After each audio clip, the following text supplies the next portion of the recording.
It's a trap! Ladies and gentlemen, hi, I'm Dark Elf, Shadow Kid Lizardman. Great seeing you, yes, it's great to be in the Empire today. Welcome to Video Game Division.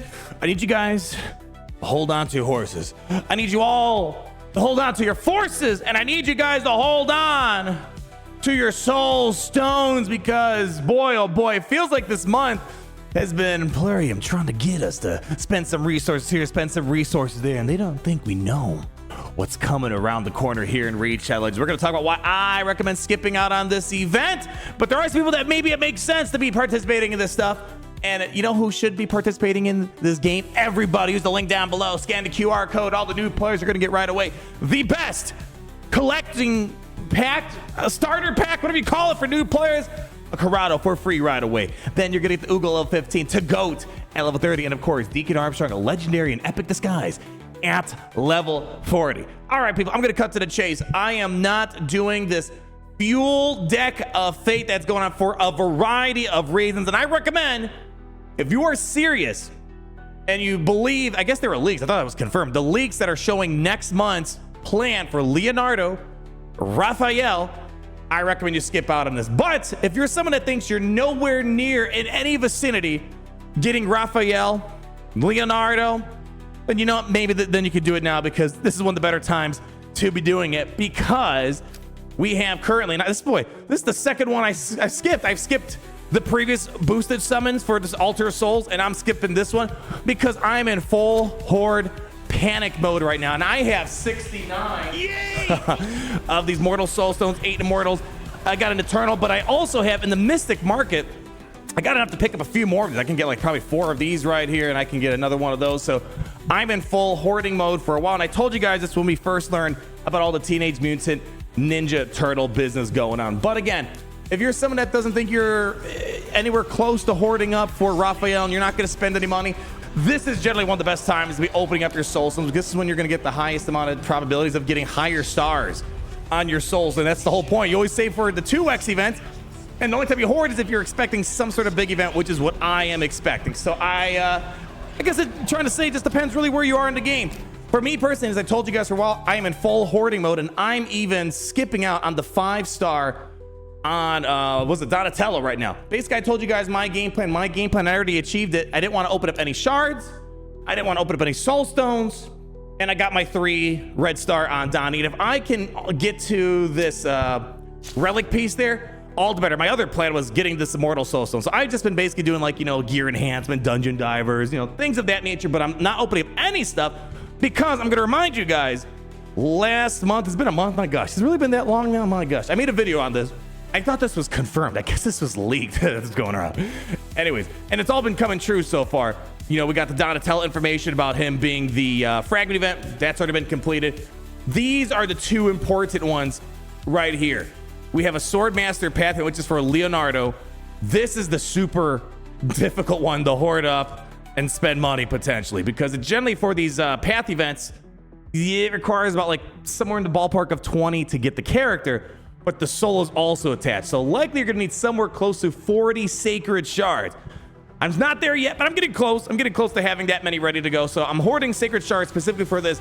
But then we have this Hothead Deck of Fate, which is coming a month from now, basically October 13th through the 6th. We even have specific dates on this. So again, data mine, something to change, who knows? But generally, Deck of Fates requires you opening up, well, soul stones. And that's what we currently have right now with this whole fuel Deck of Fate, where right now, if you open up, where the heck is it? Yeah, if you open up soul stones, or you can level up, like I might rank up some champions. We'll see how I feel about that. I might even save for that too. But primarily, this is mostly a driver based off how many soul stones you are opening. And assuming that data mine is true and Raphael, well, they could always change it. Raphael's gonna be a soul stone event next month. I don't want to spend any of it because, we're gonna need pretty much a crud ton of soul stones to max these out. And I think the other thing is too, maybe it's just me, when I look at the rewards for this, I mean, if I was really needing the Donatello 5 stars, okay, sure, I could see that. I really don't care much for these rewards aside from the mythic or the primal shard, which is nice. Eventually we'll have a 2x at some point. I don't know when, but I'm not really interested in rare relic pieces. You can't even get mythicals. I can get some legendary relic pieces maybe. And as we talked about, I'm most likely going to get an epic, rarity relic piece. It's not like I'm even guaranteed a legendary relic. So even the rewards themselves, I'm not too crazy about them. I mean, if you happen to match the cards or whatever, okay, then, you know, maybe things get a little bit more interesting. You have a chance of getting some mythical pieces. You know, maybe I can get another primal, maybe a mythical skill too. I think for right now, especially when we know that Raphael is somewhere on the horizon, likely going to be a deck of fate event, and a combination with that they wrote with these awards aren't really having me jump to the moon. And for me, this is a pretty easy pass. Now, again, I might do a few if I just want to rank up some champions potentially.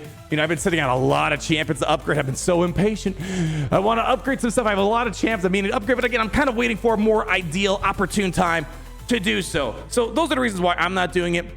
But again, if I was in a position where I didn't have a lot of stuff hoarded up, and I just want to kind of make the most possible out of my soul stones, I would open them up right now to maximize their output. And I guess one more quick reminder, we also have the detail on the Ace Reporter for April. So there's a bunch of events going on right now as well. And I think we actually have a Prism Shard event for this right here. Yeah, we also have this, a 2% chance of getting April. And as I said, I'm wanting to get all of these Teenage Mutant Ninja Turtle characters. That includes April. I likely will not be doing this too. However, well, mainly just the probabilities. You got to first, you know, what is it? What's the chance of getting the 6%, right? Where's the probabilities again? Yeah, 6% chance. And then if you hit the 6%, then you have a 2% chance of actually hitting, well, I guess in totality, you have 2% chance of hitting April. Now, don't get me wrong, I've made miracles happen here. I got the last time I did a serious one, ignoring the Teenage Mutant Ninja Turtle one, which was kind of a weird one that we did. The one before that, I got Nuts, I got myself a roll, Wixwell. That was an incredible one. And some of these characters are good. Like, I'm a big fan of Eostrid. I use her all the time lately. You know, White Queen Ancora, she's a good too. I like her for Chimera. Also good for White King Narcissus. Esmina Dancer, one of the earlier fusions for this year, Fragments, I can't remember how she was rolled out. She's good. I use her. She's not like a top tier character, but it's got some good stuff associated with her. And even I think I would say this. I would recommend doing this Prism event if you don't have Geomancer. This is the first character that I got that I felt like I beat Raid Shadow Legends. Titus Blackstone was when I felt like I super beated Raid Shadow Legends. But if you don't have Geomancer, this honestly is a bigger incentive to open up these Prism shards versus the April, because April's gonna be given out through a Titan event, which is basically the same it's basically a legendary or like a fusion monthly calendar like we have, where it's basically gonna be similar to the Smart Fella Titan event, right? So I know I have a guaranteed way of getting April. So between the Raphael thing, the Soul Stones, I think a lot of these events are just mostly kind of traps. Now, the Prism thing, you can't really mess up on that. It's not like if you open up Prism shards, you're gonna screw yourself over in the Leonardo or the Raphael event. It's only a limited time event this week. So I would say the Raphael, or I should say the current Soulstone event, is probably the bigger trap. The April one, if you're looking to just try to pull up some of these characters and maybe get April along the way, and you could skip that Tide event, cool. You got some opportunities at your disposal. You got some pretty solid legendaries and epics in this as well. So I think at the end of the day, if you're worried about April, don't worry. You got ways of getting it. If you're worried about Raphael, don't open up your soul stones right now. And guess what? Don't worry. I have an unlimited amount of giveaways for new players. Use the link down below. Scan the QR code. New players who start a new account, you're going to get 4 amazing champions straight off the get-go. Explosive power. And people say, me, myself, and I, it's the best new player giveaway. And it's why we like to say around here how it's great to be in the Empire today.